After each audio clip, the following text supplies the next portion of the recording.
Imagine a world where the oppressed, well, they finally rise up, where that dream of freedom just suddenly becomes real, exhilarating even. But what happens, like, the moment right after the revolution succeeds? Yeah, what are those very first things a new society does? How fast do new leaders pop up? Or maybe how quickly do new kinds of control start creeping in? Exactly. That's precisely what we're digging into today. This deep dive takes us right into the immediate aftermath of a really transformative moment using some fascinating source material. Our mission here is to really understand those foundational steps. I identify the key players, see what ideals they started with, and crucially, where those first little cracks start showing up in that dream of perfect equality. Okay, so let's unpack this, starting with, like, the seeds of the change. Our sources talk about this period where the idea took hold even before the actual physical uprising. What was that initial spark? How did it get the animals going? Well, it really kicked off with Old Major. His big speech, right before he died peacefully, that was the catalyst. He passed away early in March, but his words had already given the smarter animals this whole new perspective. Right. They kind of understood a rebellion had to happen eventually. They didn't know when, but they felt this duty, to get ready for it. It just shows how a powerful vision, even from someone who's gone, can really drive that initial ideological shift. And so with Old Major gone, who steps into that leadership void? Like, immediately. Well, what's fascinating is how quickly those roles get filled, often without any formal process.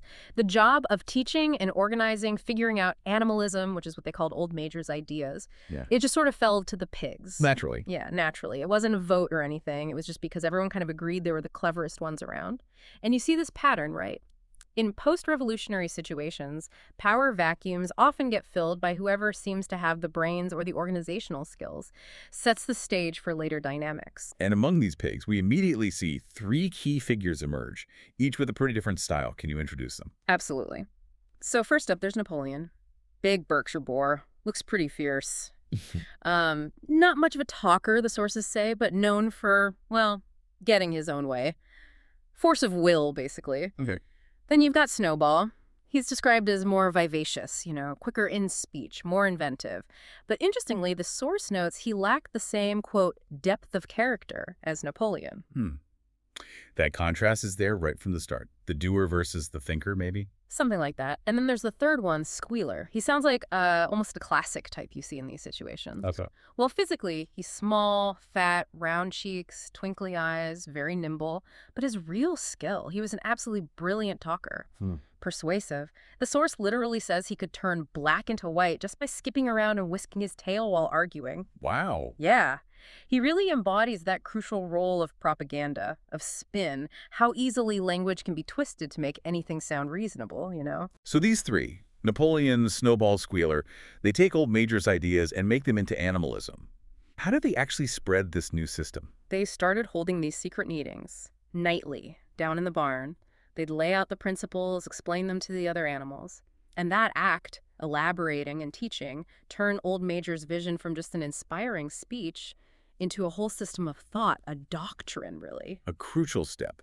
From inspiration to something concrete. Exactly. Foundational. But I guess not everyone was immediately convinced, right? What sort of pushback did they get early on? Oh, definitely. And that's a key question, isn't it? How do you get a whole population on board with a new ideology, especially when it challenges basic survival stuff or old loyalties? The sources mention a lot of initial, quote, stupidity and apathy. Like what kind of things? Well, some animals were still loyal to Mr. Jones, their owner, or just scared. Like, what if he leaves and we starve? Others were more philosophical, asking, why should I care what happens after I'm dead? Or if the rebellion's going to happen anyway, why work for it now? And we see these objections really clearly through a couple of specific animals, don't we? We do. Molly, the white mare, she's all about self-interest, pure and simple. Her questions were just shallow, like, will there still be sugar after the rebellion? Priorities. Right. Snowball's answer was a firm no. And then she asks, can I still wear ribbons in my mane? Snowball tells her those are like a badge of slavery, that liberty is worth way more than ribbons. But Molly, nah, she wasn't buying it. Still unconvinced. Totally. And then there's Moses, the raven. He was Mr. Jones's pet, kind of a spy and a gossip, but also a clever talker. He kept telling tales about this place called Sugar Candy Mountain. Sugar Candy Mountain. Yeah, this mythical animal heaven. Always Sunday, clover everywhere, lump sugar growing on hedges. You get the picture. Yeah. And the pigs, they really struggled to argue against this idea. Even though the other animals didn't really like Moses, he was lazy. That idea of Sugar Candy Mountain was just comforting. So those two really show the main types of resistance, huh? Self-interest and, like, comforting myths. Exactly. Molly and Moses. You can win the physical fight, but overcoming those internal resistances, that's much harder. So amidst the apathy and the skepticism, who were the early adopters, the ones who really bought in? The sources point to Boxer and Clover, the two big cart horses. They're described as the pigs' most faithful followers. Now, they weren't great at thinking for themselves, apparently. Okay. But once they accepted what the pigs taught, they were all in. They absorbed everything and then went out and argued for animalism using simple points. They never missed the secret meetings, and they always led the singing of Beasts of England. So they're like the crucial loyal base, the true believers. Absolutely. Their unwavering, unquestioning loyalty shows how important that kind of follower base is for embedding a new ideology. Okay, let's shift to the main event, the rebellion itself.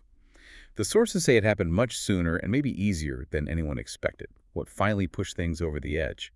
Yeah, it really seemed to catch everyone by surprise. And it was largely down to Mr. Jones just letting everything go. He'd lost money in a lawsuit, started drinking way too much, just lounging around. His farmhands got lazy and dishonest, too. So the farm was falling apart. Totally. Fields full of weeds, buildings needing repair, and crucially, the animals weren't being fed properly. It was like a powder keg waiting for a spark. And the spark came when? Midsummer's Eve. Jones goes out, gets hammered drunk at the Red Lion pub, doesn't come back till midday Sunday. His men milk the cows early in the morning, but then they just forget to feed the animals. For a whole day. 24 hours. Wow. That must have been the breaking point. Absolutely. The animals were desperate. One of the cows couldn't stand it anymore and broke down the door to the store shed. All the animals started helping themselves. Jones wakes up, sees this, and he and his men just charge in, whips cracking. Bad move. Worst move. Because the hungry animals, they just couldn't take it anymore. Suddenly, all together without any plan, they just turned on their tormentors, butting, kicking. Jones and his men were completely terrified. They'd never seen anything like it. So it wasn't planned at all, it just exploded. Exactly. Total spontaneous uprising. It highlights something crucial, I think.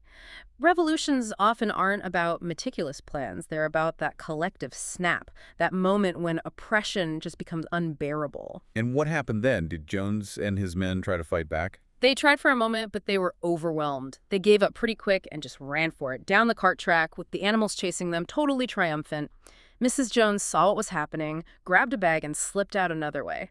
Moses the raven flapped after her. So just like that, they were gone. Just like that, the animals slammed the big 5-bar gate shut behind them. Manor Farm belonged to them. The rebellion, almost before they could process it, was over. Yeah.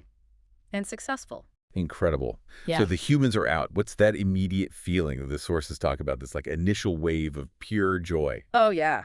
They could hardly believe it happened. Their very first act. Gallop all the way around the farm's boundaries. Just to make sure, no humans hiding anywhere. Checking their new territory. Exactly. Then they raced back to the farm buildings to wipe out every last trace of Jones and his rule. That euphoria, that immediate need to symbolically cleanse, very common in revolutions, a visceral rejection of the old system. What kind of symbols did they destroy? What specifically did they get rid of? All the tools of control and subjugation, bits, the things that go in horses' mouths, nose rings for bulls, dog chains, even the cruel knives used for castration, all flung down the well. Wow. And then reins, halters, blinkers, those degrading nose bags horses sometimes wore, and especially the whips, they were all thrown onto this big bonfire. A bonfire of the vanities almost. You could say that. And Snowball even made a point about ribbons, like the one Molly wanted to wear. He said ribbons are basically clothes, and clothes are the mark of a human being. His decree was, all animals should go naked. And Boxer, the loyal horse. Boxer immediately ran to the harness room, fetched the little straw hat he wore in summer to keep flies off his ears, and tossed that onto the fire, too.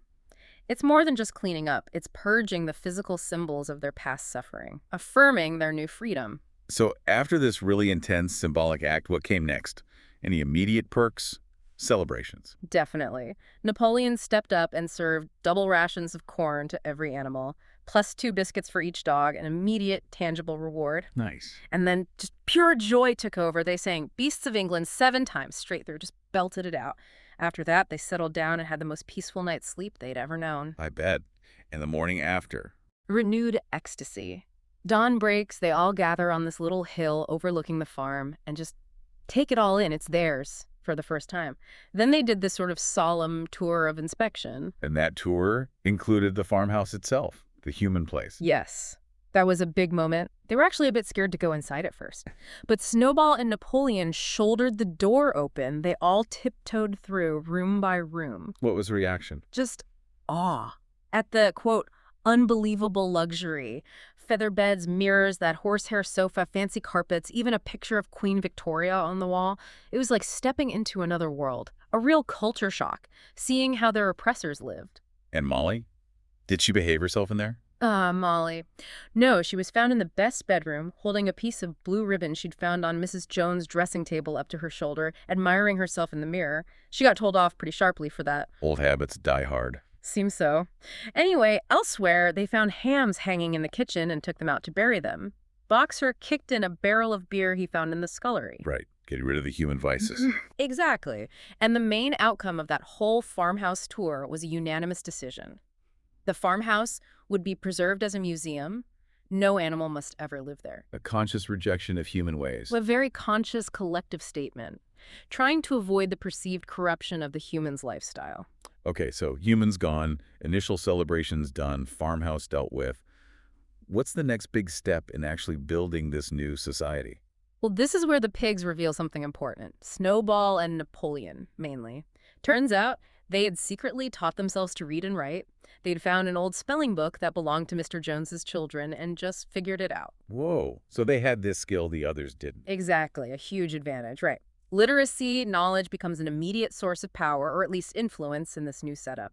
Snowball, apparently being the best writer, got some black and white paint. He climbed up the ladder to the top bar of the 5-barred gate, painted over Manor Farm, and wrote underneath it, Animal Farm. Making it official. A very powerful symbolic act, claiming ownership, establishing the new identity. And then came the actual laws. How did they codify the principles of animalism? Right. Snowball and Napoleon got the ladder again, put it up against the wall of the big barn. They explained that through their studies, they'd managed to boil down all the complex ideas of animalism into 7 key commandments. This is 7 rules. 7 core principles. These, they announced, would be written on the wall and would form the unalterable law for everyone on Animal Farm. Forever. It's that crucial step of turning ideology into law, trying to set a foundation. Trying to prevent future problems, maybe. That's the idea, yeah. Okay. A fixed code everyone has to live by. So what were these 7 commandments? Can you list them for us? Sure. Snowball did the writing. Squealer held the paint pot for him. Big white letters on the black tarred wall. They read, 1. Whatever goes upon 2 legs is an enemy. 2. Whatever goes upon 4 legs or has wings is a friend. 3. No animal shall wear clothes. 4. No animal shall sleep in a bed. 5. No animal shall drink alcohol. 6. No animal shall kill any other animal. 7. All animals are equal. Huh. Pretty clear. Any issues with the writing itself? Minor stuff. Friend was spelled F-R-E-I-N-D, and one of the S's was backwards. But overall, it was neat enough. Snowball read them all out loud. And the reaction? The animals just nodded. Complete agreement. The cleverer ones apparently started trying to memorize them right away. These commandments, they were the bedrock values of the revolution, the moral framework. Okay, so laws are up, farms renamed, the new society feels like it's really off the ground, but then almost right away a practical issue pops up. What was that? Yeah, reality bites, right. The cows hadn't been milked in over 24 hours. Their udders were pretty full, almost bursting. Ouch, practical problem. The big practical problem. And again, who steps in? The pigs. They figure out how to milk the cows using their trotters somehow. They managed it pretty well, actually. Ended up with 5 buckets of rich, frothy milk. Okay, problem solved. But this moment, Yeah. it's significant, isn't it? It really is. Seems minor, maybe, but it's where you see that very first tiny little hint of inequality creeping in. How so? What was the reaction to the milk? Well, all the other animals are looking at these 5 buckets of milk with considerable interest, the source says. One hen even mentions, Jones used to mix some of that in our mash sometimes. So there's this unspoken question. What happens to it now? Who gets it? Right, a question of resource distribution. Exactly. And this is where Napoleon shows shrewdness, maybe. He steps right in front of the buckets. "Never mind the milk, comrades," he says. "That will be attended to. The harvest is more important." Deflection. Classic diversion. He tells Snowball to lead the animals out to the hayfield to start harvesting. Says he'll follow along in a few minutes. Urgency, focus on the collective task. Get everyone looking somewhere else. Precisely. And of course, when the animals came back from the hayfield that evening, Let me guess. The milk was gone. vanished. No explanation. Just gone. And it's not really about the milk itself, is it? It's about that first quiet instance where all animals are equal. Doesn't seem to apply quite equally. That subtle taking of resources with no transparency, no discussion. It's a powerful, if small, warning sign. It really hints at how quickly practical needs, or maybe the ambitions of the new leaders, can start to chip away at the very ideals the revolution was supposedly fought for. So we've really covered a lot here. That incredibly fast shift from an idea of philosophy to a full-blown physical takeover. Yeah. Then setting up new rules, dealing with the immediate aftermath, the euphoria. Yeah, the symbolic acts of defiance, throwing out the old. And then almost immediately, those first subtle signs of, well, division, of control maybe. It's all packed into these very first moments of Animal Farm. It really is. And, you know, in any revolution, big or small, Yeah. you hit that point where the big ideas have to become concrete rules, laws. But what happens when day-to-day needs or just individual ambition start to quietly bend those rules? What little things, like, disappearing milk or some quiet reassurance, what might those signal that maybe all animals are equal is starting to shift into something else? Something to definitely think about. How those founding principles hold up against reality and ambition. Exactly. It's a dynamic worth watching, not just in stories, but maybe in how things work around us, too.